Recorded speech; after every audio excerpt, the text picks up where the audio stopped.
जी हाँ साथियों, 340 विधानसभा भाजपा रानी के जनता से भाजपा नेता सबका चहेता आपका बड़ा भाई आपका बेटा राम ध्यान सिंह पटेल अपील करते हैं कि 24 दिसंबर को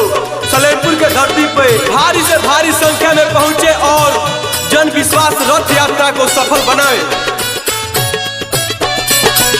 राम ध्यान सबसे योगी जी रौरा सबसे मांगो वोट गोट होके भैया भाभी कहल जा सपोर्ट गोट होके भैया भाभी कहल जा सपोर्ट गोट होके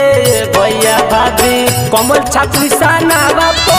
कमल छाप निशाना बापो मारो जाके वोट गोट होके भैया भाभी कहल जा सपोर्ट गोट होके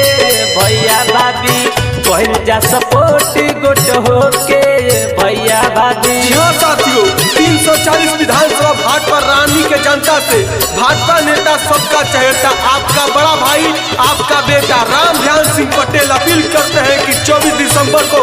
सलेमपुर के धरती पे भारी से भारी संख्या में पहुंचे और जन विश्वास रथ यात्रा को सफल बनाए।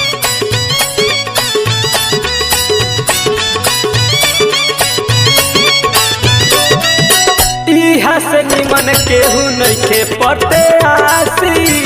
राज मझौली के होए निवासी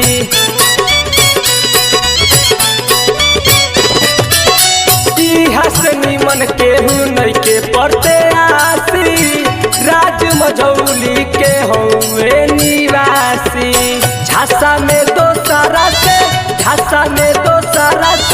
हो जन नोट गोट होके भैया भाभी कहल जा सपोर्ट गोट होके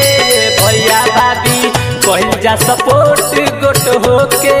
भैया भाभी। हाँ साथियों, 340 विधानसभा भाजपा रानी के जनता से भाजपा नेता सबका चहेता आपका बड़ा भाई आपका बेटा राम ध्यान सिंह पटेल अपील करते हैं कि 24 दिसंबर को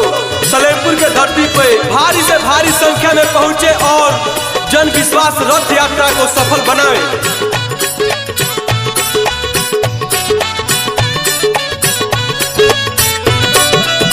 कहला में केहू के असो जनी आई हो घाट पर क्षेत्र से विधायक बनई हो